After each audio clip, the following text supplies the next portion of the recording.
Gemar Chatima Tova. May each of you be inscribed in the book of good deeds. And for those able to fast, I want to wish you a Tzom Kal, an easy and meaningful fast. Throughout these high holy days, your rabbis have used thousands upon thousands of words in Hebrew and English, melodies and musical arrangements, all with the goal of conveying one simple message. Reflect upon ways we have made mistakes, ask for forgiveness, and change ourselves for the better in the year ahead. Put another way, what are our regrets? Perhaps we regret how we acted toward a loved one. We regret that we did this instead of that. We regret how we responded when life threw us a curveball. When we regret something, we admit our faults and feel remorseful for both the things we have done as well as opportunities we may have missed. Our greater society, however, takes a different approach. How often have we heard the phrase, "no regrets"? It's a statement so powerful and embedded into our culture that there are offshoot slogans that have become colloquial. YOLO. You only live once. If I could do it all over again, I wouldn't change a thing. Or, I never look back, only forward. And there are those who even tattoo themselves with the words, "no regrets." Although for some, there's a fascinating irony in how their tattoo artist misspells regrets.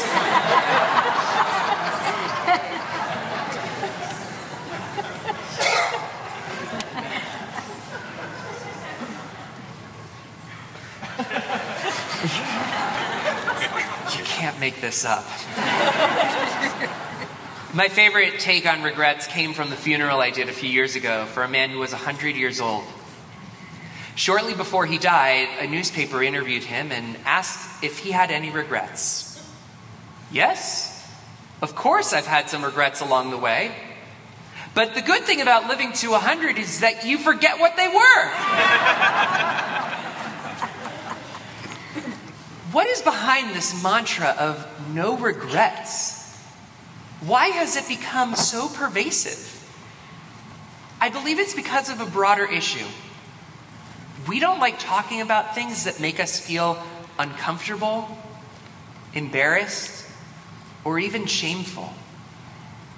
Brene Brown taught in a Facebook post from 2018, no regrets doesn't mean living without courage. It means living without reflection. To live without regret, she continues, is to believe you have nothing to learn, no amends to make, no opportunity to be braver with your life. Discussing regrets takes incredible humility and strength of ego. It takes a willingness to admit we were wrong. It takes the strength that enables courageous vulnerability. All things which are rather countercultural, but incredibly Jewish, human, and divine. At the end of Parshat Bereshit, in the beginning of our story that starts with the creation of our world and everything in it, God reflects on how great was the wickedness of human beings in all the earth. That the direction of their thoughts was nothing but wicked all the time. The Eternal regretted having made human beings on earth and was heartsick. God considers the past, admits faults, and feels regret and sorrow for those mistakes. But let's consider the word used here for regret. Vayinachem. Its root, nun chet mem, means to console or have compassion for others. It should come as no surprise then that Noah finds favor in God's sight as his name itself is made from the same letters, meaning consolation. And later in Torah, when God wants to annihilate the Israelites for the golden calf, Moses convinces God to reconsider. Vayinachem. Adonai renounced, reversed. the punishment God had planned to bring upon the people. Same word as the earlier story, but here it means God's mind had been changed.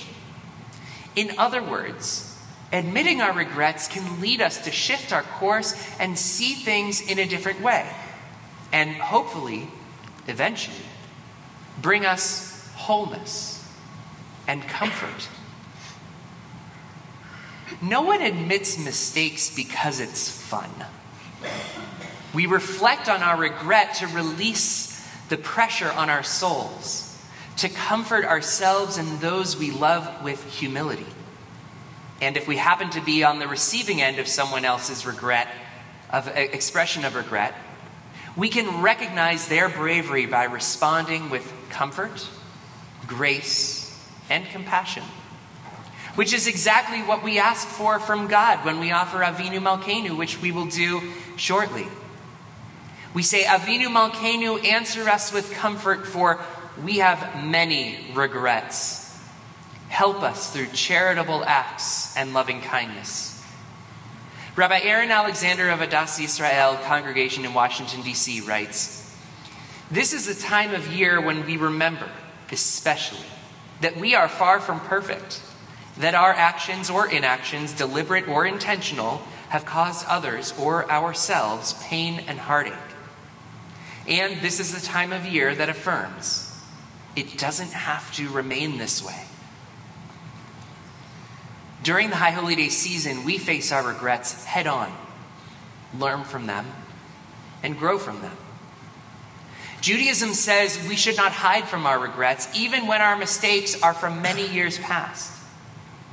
How often have you thought about a loved one and thought, I wish I could have done more. I wish I could have been there more. I wish I could have given more. I wish I could have hugged more. I wish I would have said more. When I was younger, I wanted to be a lawyer.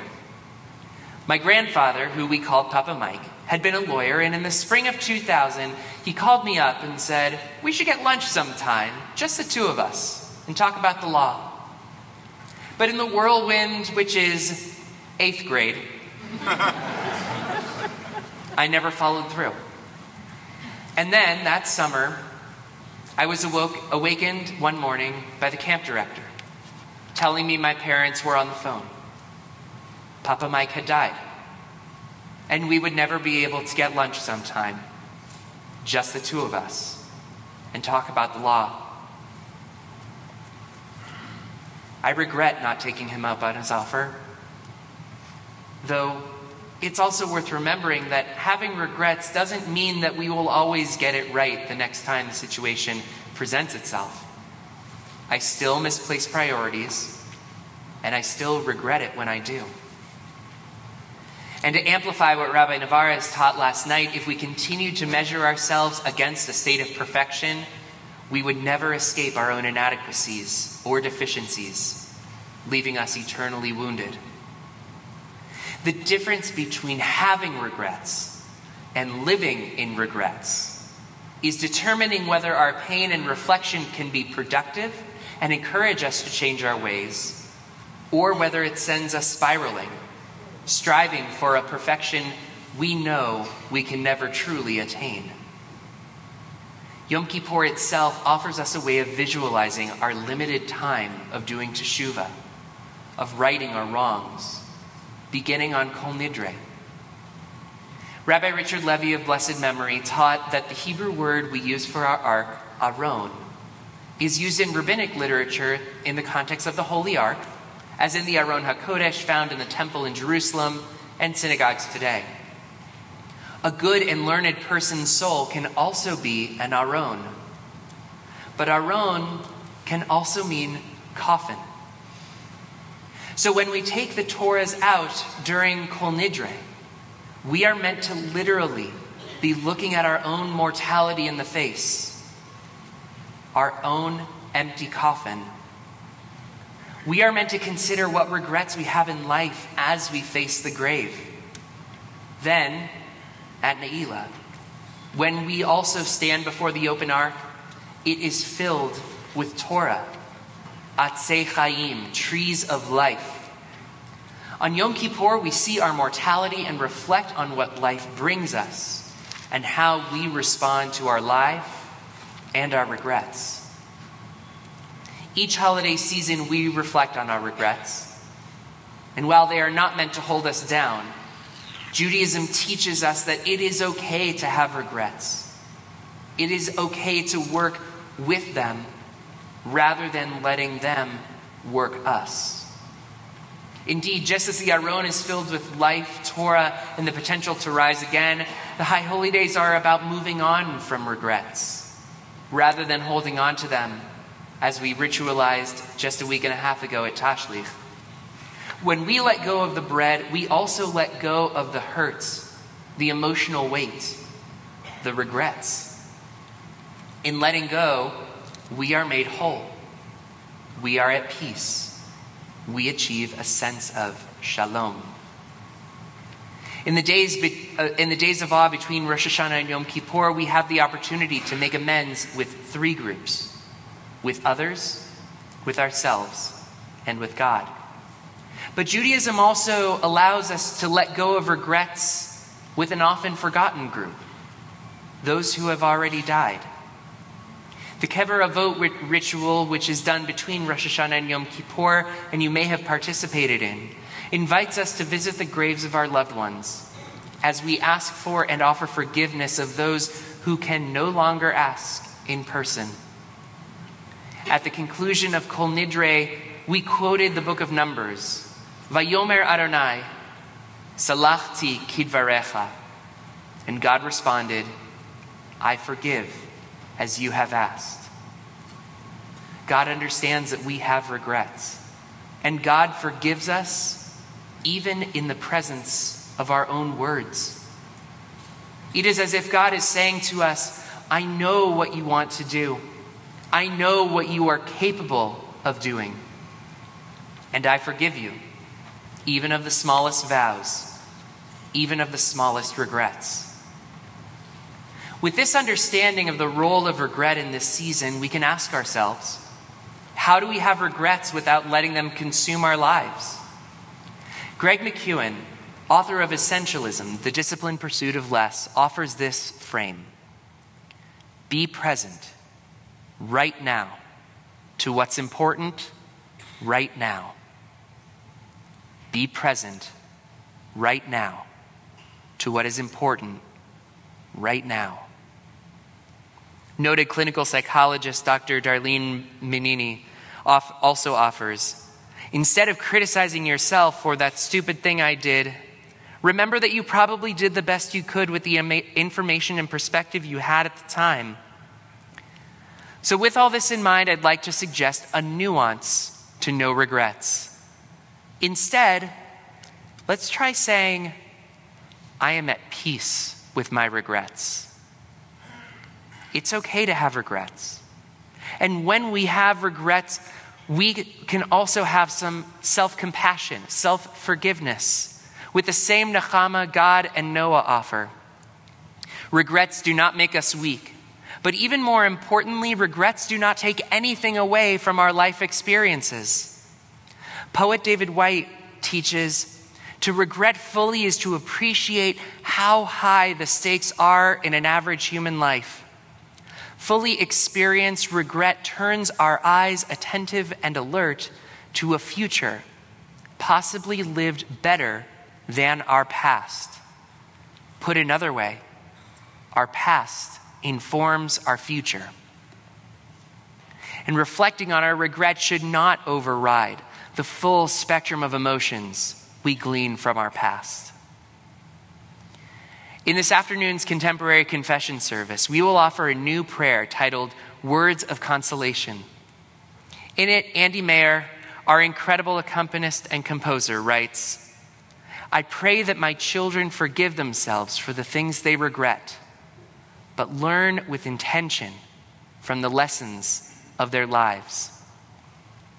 Regret allows us to return to a situation with a new perspective, rejoice in our growth and appreciate our lived experiences, and renew our ability to create a better world for ourselves and our community.